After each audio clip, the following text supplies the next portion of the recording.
it's harder than I thought, harder than I thought. Yeah, it's harder than I thought. Oh, it's harder than I thought, harder than I thought, harder than I thought, yeah. Oh, it's harder than I thought, harder than I thought. Woo, oh, it's harder than I thought, it's harder than I thought. Just as a consolation, I can say I learned a lot.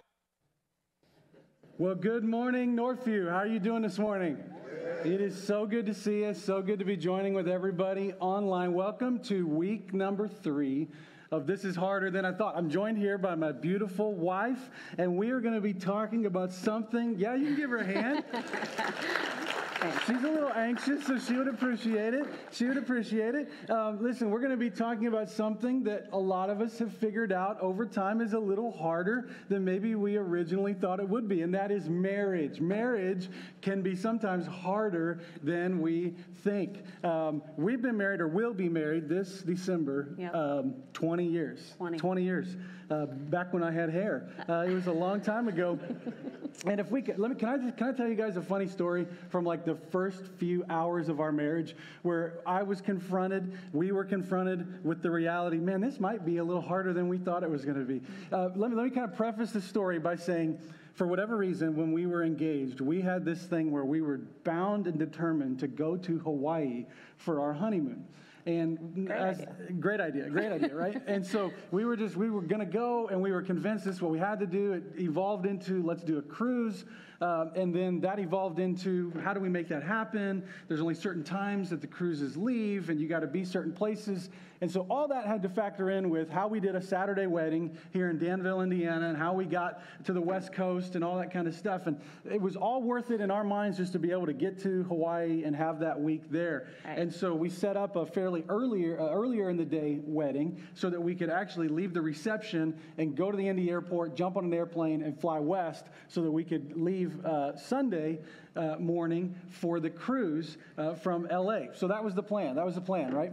And so we got through the wedding and the reception and got in a limo and went to the airport. Everything was great. You know, we'd just been married now a few hours, and we actually kind of went via Chicago and then LA.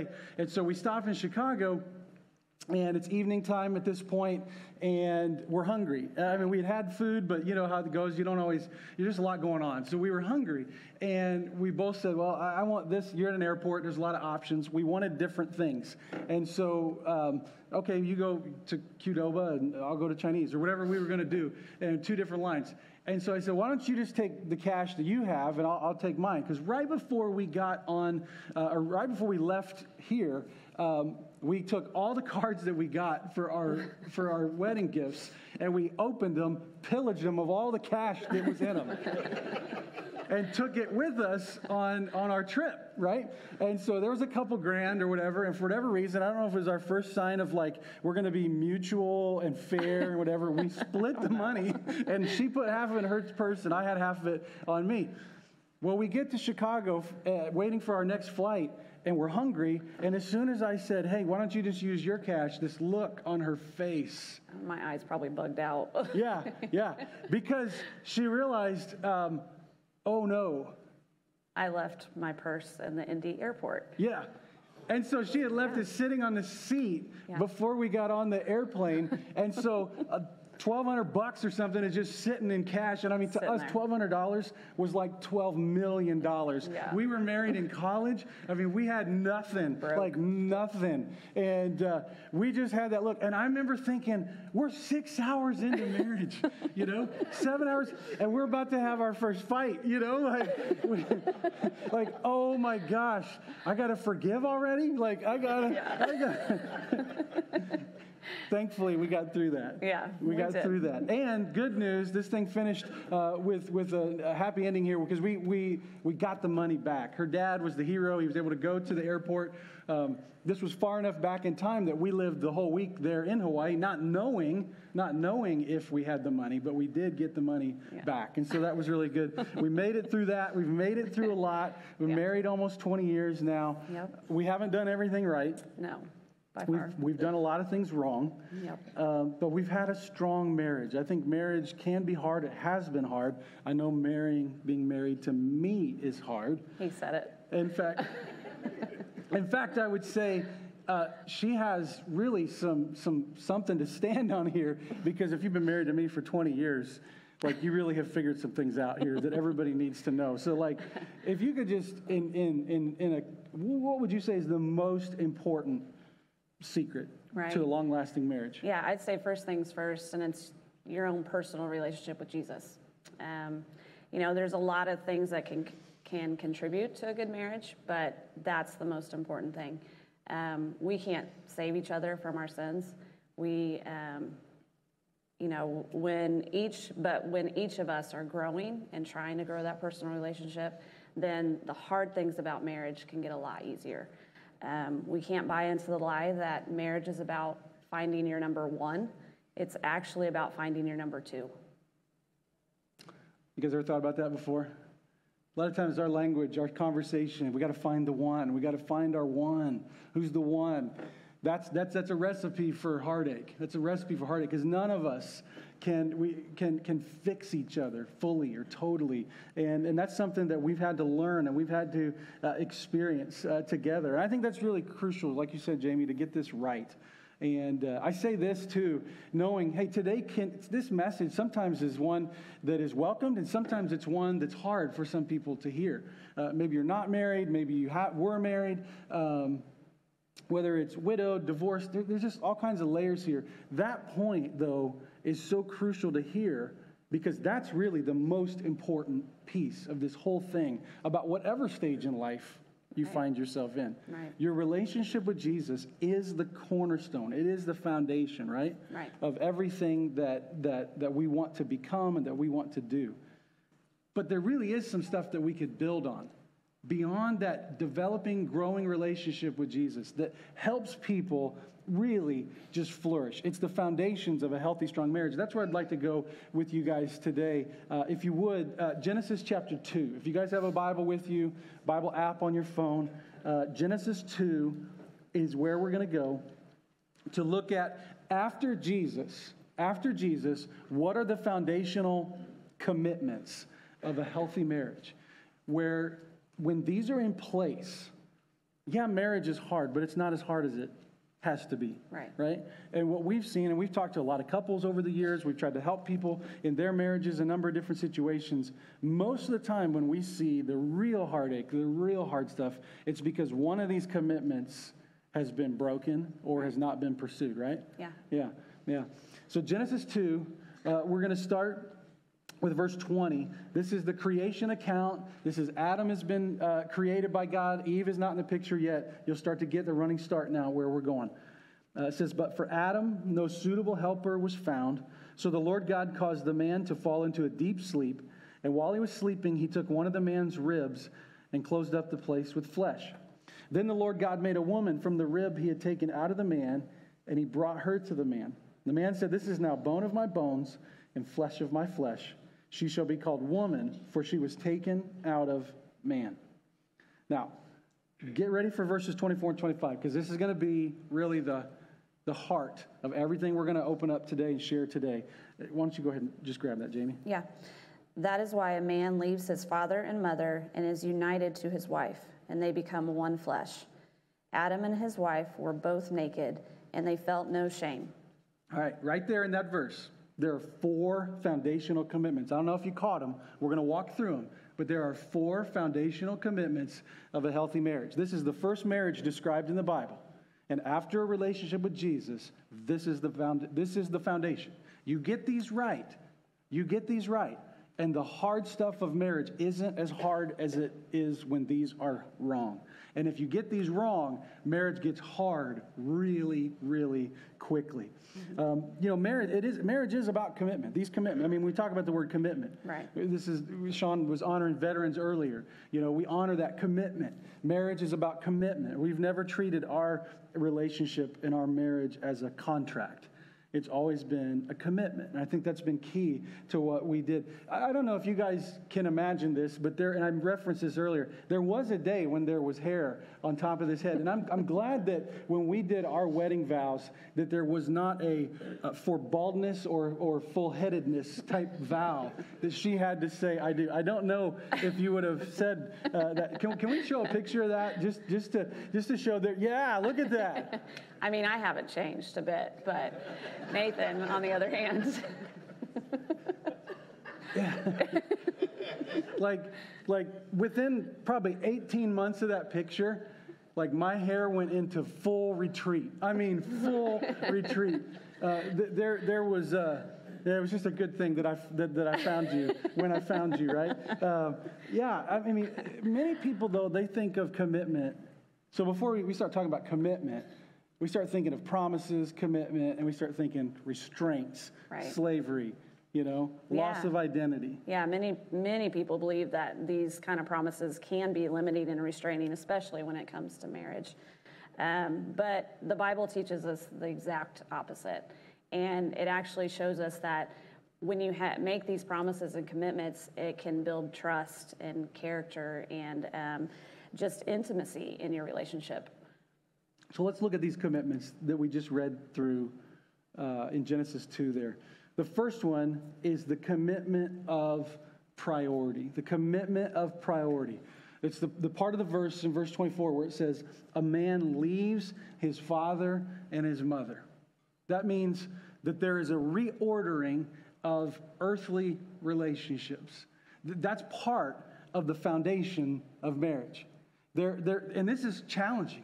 This commitment is really, really challenging sometimes because you've got a parent who and friends who have known you for years, maybe decades, and then your potential spouse comes into the picture and they've known you for months, maybe a year or two, and in comparison, they don't even know who you really are.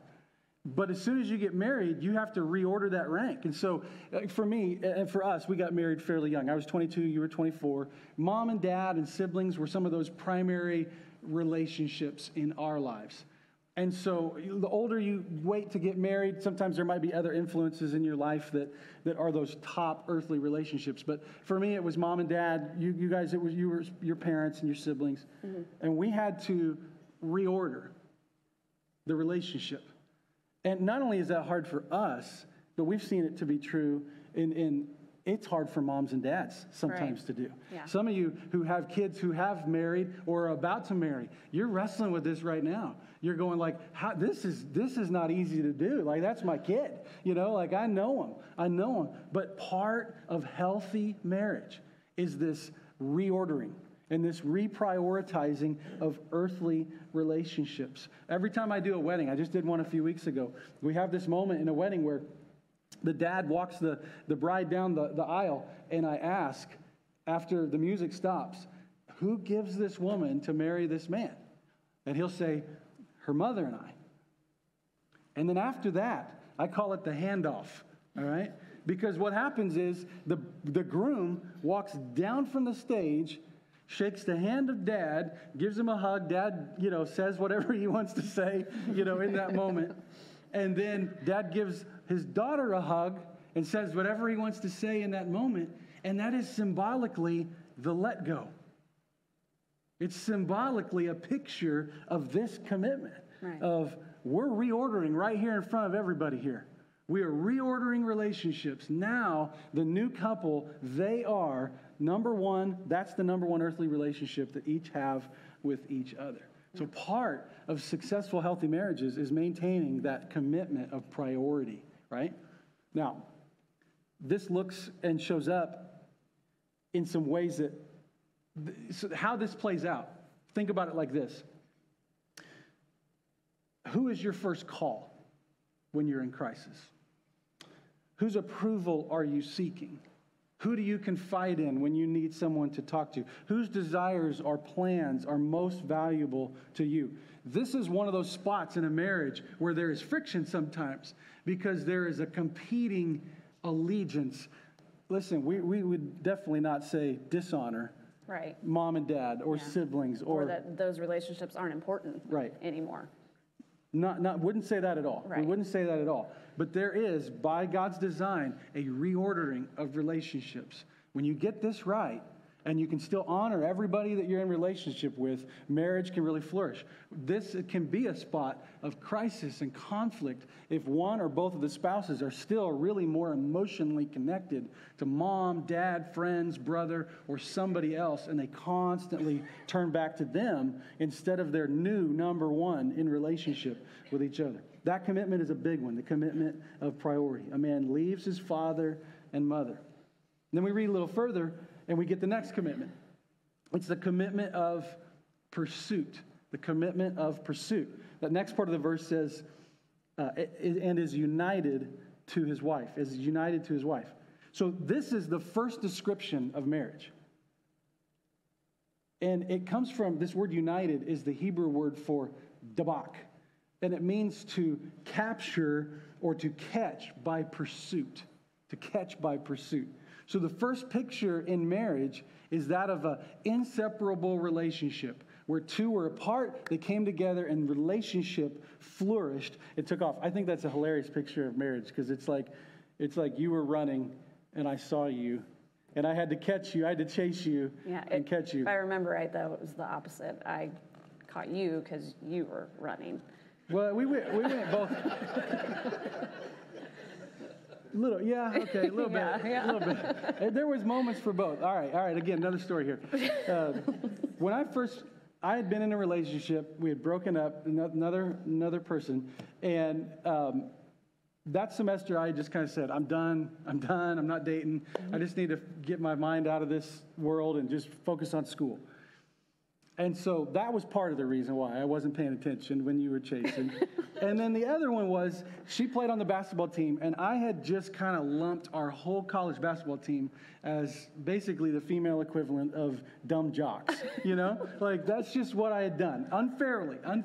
Totally. And so because of that, I just kind of just lumped her in with that group. But one of my best friends started dating somebody, and then you guys were next door neighbors at school. Yeah. We just started running together and hanging out together a little bit, and it caught me by surprise that we hit it off and that we started this relationship. And then after a few months, I sabotaged the relationship, broke up with you. Totally. And then realized a few months after that, I was an idiot. And then I was chasing you, for sure. Yeah, and she was letting me have it, too. It was like every day she was showing up to class just looking gorgeous every single day, And I just remember, yeah, exactly. And so finally, it was like, okay, I got to get this back together. And then so we got back together, and, man, our relationship was... It was a lot of talking. It was a lot of communication. It was a lot of time together. And, this commitment of pursuit, being united together, that's a big part of marriage. We read this passage and we get to the part where it's like he's united to his wife and they become one flesh and they're naked and the men just run immediately to the sex part, right? Yeah, they for sure do. Right. But before that, there's this incredible point about relationship. And one of the foundational commitments of marriage is a relational commitment. And one of the things that we've had to learn is that commitment isn't just a pursuit until we got married. It's pursuing each other well after we've gotten married, right? That pursuit continues. It continues to go. So how do we do that? Or how do you straighten me out? Because most of the time when we find ourselves in a rut, this is just a look into the Rector household. Last week it was laundry baskets. And ladies, I had clearance to give that story. So all of you guys that are giving me grief. We do appreciate all the pictures and comments. Helped us to not feel so alone. Yes. When we find ourselves in a rut, it's almost always because the relational pursuit piece has been missing for a while. Yeah. We got busy. I mean, for me and us, really, it's just about don't wait for him to schedule the date night. Like, I have to just look at you sometimes and just be like, we need time. Hey, caveman, you haven't asked me out on a date in a while, so, I'm ready. Where are we going? What are we doing? Yeah. And one of the things that's helped with our relationship is that she's been good to say that without being judgmental about it. Not saying like, Right. and I hate your guts because you haven't. You know, but like, hey, let's go do something. You know, let's spend some time together. Forget the kids; they'll figure it out. You know, and it's a joy when your kids do get old enough that you can actually just literally say that. Like they'll figure it out. Leave a little money on the table. We'll see you tomorrow. All right, and it's really good. I mean, I think once they got to about 6 or 7, we felt like we could do that. Totally. Right? Yeah. Very good. Yeah. No, how have you, so the date nights is big. Mm-hmm. The communication has been one of those things. We communicate very differently. Very. Go ahead.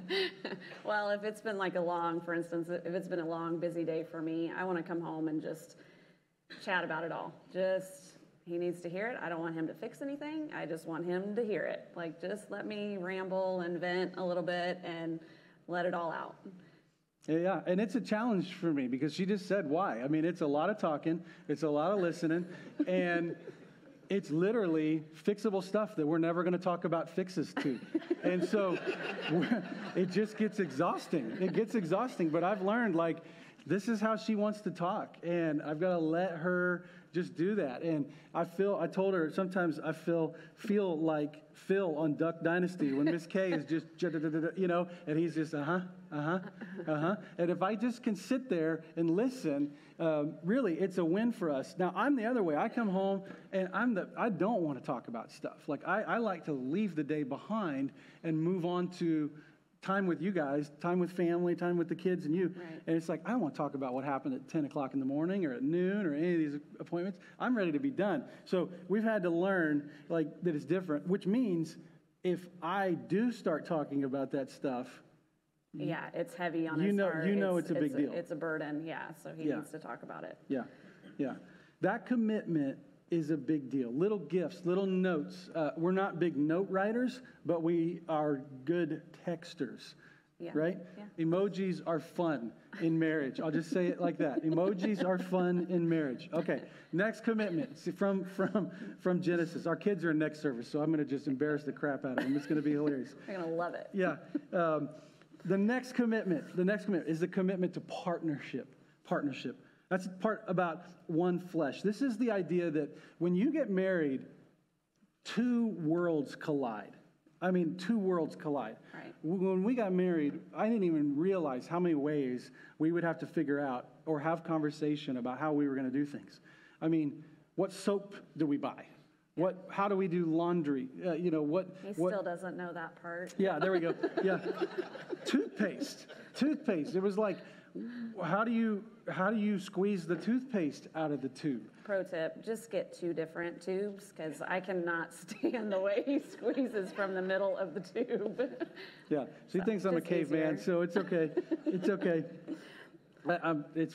We just got 2. That was the solution. Yeah. Just everybody has their own toothpaste. But there's a lot of things where you got to figure it out. Like which way does the toilet paper come off of the roll? Over the top. Yeah, over the top. There we go. Yeah, agreed. Yeah, we were on agreement on that. You other weirdos, I don't know what you're doing. But not everything was that easy. No. Not everything was that easy. Or it just had to have deliberate conversation because, I literally had a path that had been carved for 22 years in my life, much of it handed to me by my parents. My views and my patterns and my rhythms, and you did the same thing. Well, when we get together, we got to create our own way. We got to create our own path. And so that partnership was challenging, right? Right. And part of it is because at our core, you and I are incredibly selfish people. That's what we are. We both are. All of you are. If I can just insult you all. The reason marriage is so hard is that marriage is 2 terribly selfish people trying to get along together in harmony. It's not easy to do because we're just not naturally wired for it. But marriage is about turning me into we and doing life together. And if Genesis is the essence of marriage, if you flip over to Ephesians chapter 5, you'll get maybe some of the most practical, challenging, real life advice on how to make that happen. Ephesians chapter 5, verse 21, And this is about partnership. This is about all these commitments that we're talking about. But it says, submit to one another out of reverence for Christ. Submit to one another out of reverence for Christ. This is the part right after that where he's going to say, wives, submit to your husbands. Husbands, love your wives as Christ has loved the church, gave himself up for the church. And I remember when we were in premarital counseling, we took premarital counseling with one of our professors at Ozark Christian College. And he was a great pastor, great preacher. And he sat down with us over multiple sessions. And one of them, we read Ephesians 5. And I still have the notes in the back of my Bible that he gave me 20 years ago. But one of the points that he made is that he said, your marriage is like, and you probably remember this, is like it'll rise and fall on how well you can play your role. Like an actor in a play, you each have been given roles, and they're not the same. And so you can't try to both play the same role. You've got to get on in a rhythm where you understand how you've been wired and made differently by God. And that sounded, the first time he told me to live, we got to learn to live as actors. That was weird. Yeah. That was strange, right? Definitely. And honestly, there's from the biblical perspective, when we start talking about submission, it sounds like slavery, right? Yeah. Well, especially to our world. It definitely does. And but when you consider that it's coming from God, it throws out that harshness, I guess, of the word submission. So partnering, you're right. It does. And that's what we've had to learn to do, is to figure out how does the paradox that by submitting to each other, we become better partners. But that's what God's done in our marriage over the years. We've had to find these places, and a lot of times it's through conversation, where we need to get on the same page and be partners, What are some of those spots that you can remember specifically where we've had that dialogue or that we've had to get on the same page for? Sure. I mean, I think in some of them just where we've had to talk about money. I mean, even as far as discipline with our kids. Yeah. We may not always be on the same page there, but it's about respect and those decisions too, and talking about where we're at and what we need to do and how we can come to a common ground and common place with it. Yeah, money was a big one for us. We had to get to a place where we had clarity on, hey, I'm not going to spend this much money. And you might have to figure out what your number is. When we first got started, we were so poor, $50 was the number. $50. And it was like, I'm not going to spend $50 that's not like groceries or things that we know we got to get. I'm not going to spend $50 without a conversation with you, making sure that you understand what we've got to do. As we've gotten older, that number has gotten bigger. But honestly, that's been one of the things out of respect. We have a joint checking account. And I know there's a lot of ways to do it, but it just immediately put us on the same page and has kept us on the same page because we're dialoguing all the time about where things are going and how we're doing it. So usually heads up is all it requires now, not a humongous conversation, but we still like to give each other that common courtesy of conversation on it. Raising kids has been challenging. The discipline thing. We have different views. Sometimes what I think is not a big deal, she thinks is a big deal. And, sometimes the kids will try to play us. And they'll not like what they hear from one parent, and then they'll go around and get a different punishment from a different parent, and then they'll pick the lesser of the two, right? And then you come to find out you got played, and we've had to try to get on the same page. Well, what did you say? Or what did mom tell you? That kind of thing. Chores and just routines. We don't do the same things in our house. I know some couples that have very much agreements, and it's like, I'm going to do it this day, and you're going to do it the next day. We've not done it that way. Not that you couldn't, but we don't. It's been more like, here's the things that she's doing, here's the things that I'm doing in general. And there are seasons and times where that doesn't happen. There are seasons and times where life gets busy or somebody gets sick or we got to do what we got to do, and that doesn't happen. But the partnership has been crucial to the marriage, maintaining that partnership. Yeah, for sure. Final commitment is the commitment to purity. Commitment to purity. This is the part where it says they were both naked but felt no shame.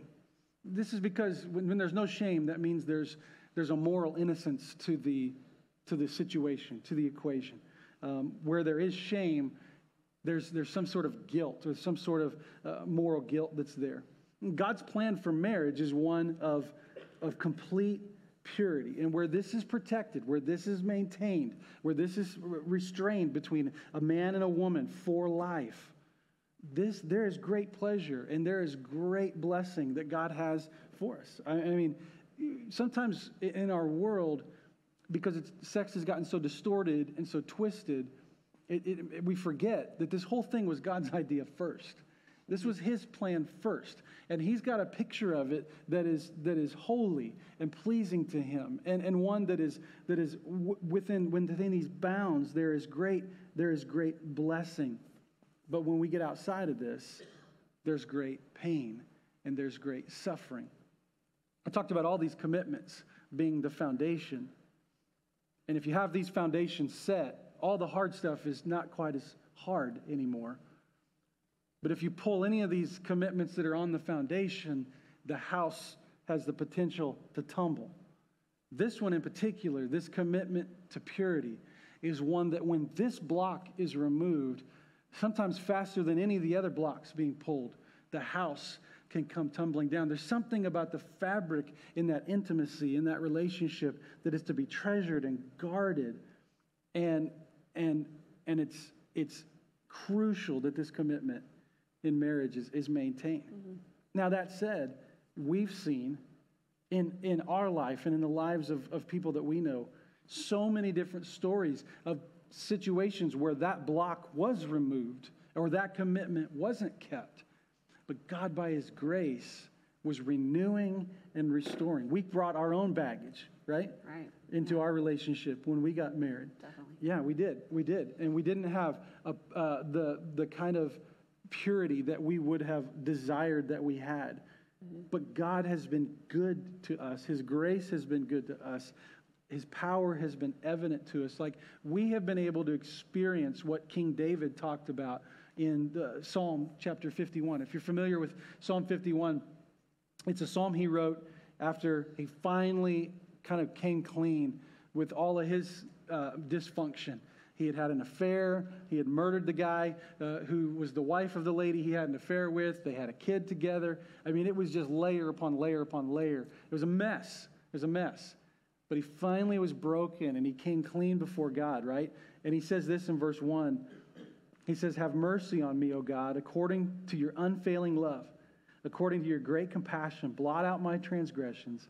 Wash out all my iniquity and cleanse me from my sin. This is verse 10, create in me a pure heart, O God, and renew a steadfast spirit within me."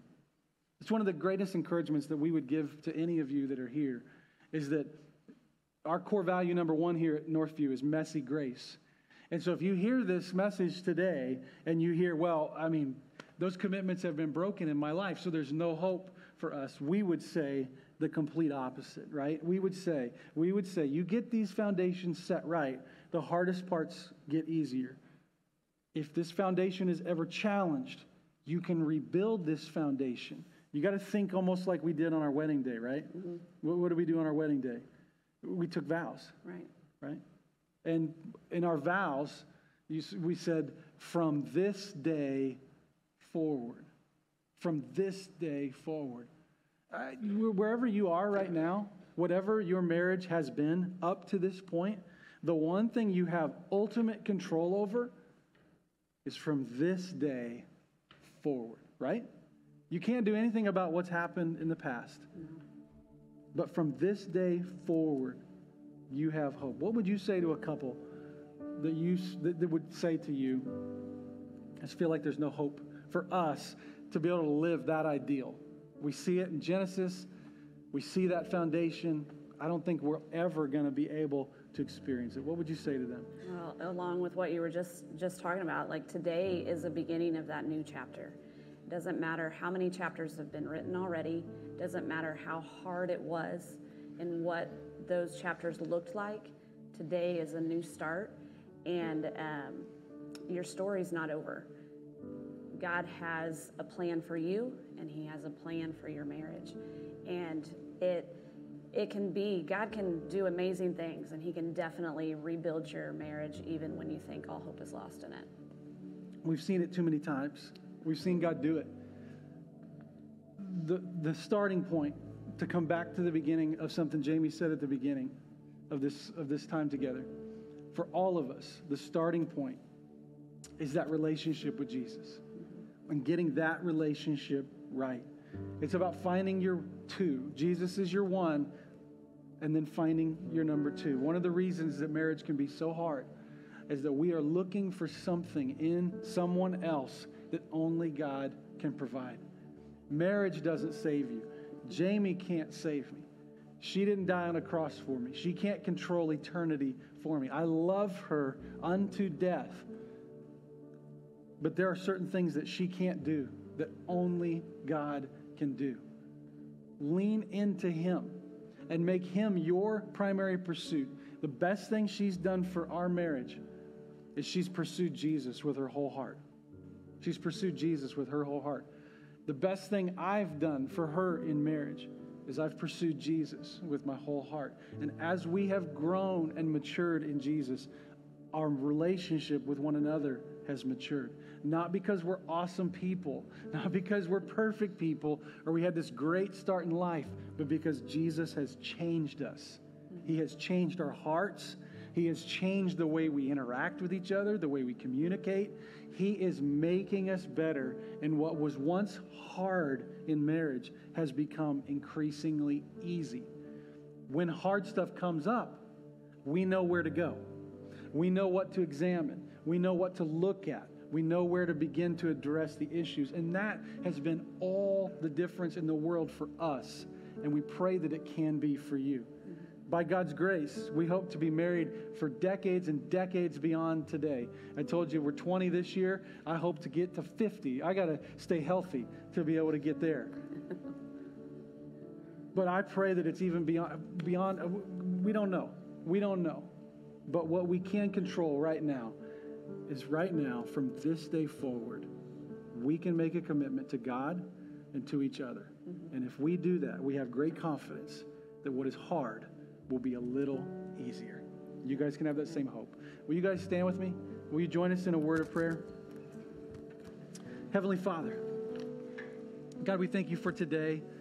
And Lord, I thank you for your love and the way it teaches us and pursues us and reveals to us what marriage is supposed to look like. I thank you, Jesus, for this selfless picture that you show us at the cross and how it is the ultimate reality for our marriages to model. We couldn't do this without covering for sin. We couldn't do this without redemption. Lord, your grace has been evident, and I pray that your grace would be sufficient today. We love you. We worship you. We give it all to you. In your name we pray.